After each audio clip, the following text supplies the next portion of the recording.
സംക്രമം കഴിഞ്ഞപ്പോൾ ശ്രീലകം തുറന്നപ്പോൾ തങ്കവിഗ്രഹം കാണാൻ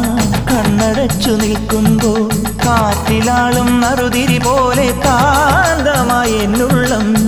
പഞ്ചവാദ്യമായി ഞാൻ പാണ്ഡിമേളമായി ഞാൻ തേജോരൂപൻ മാറിൽ ചാത്തിയ പൊന്നിൻ നൂലായി ഞാൻ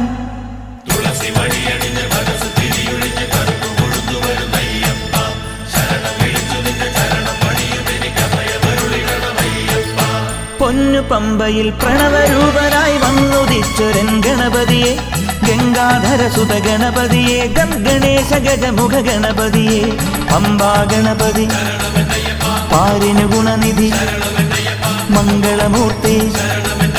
സിദ്ധിവിനായക ഇരുമുടിയോടെ ഞാൻ മല കയറുമ്പോൾ തുണയരുളാ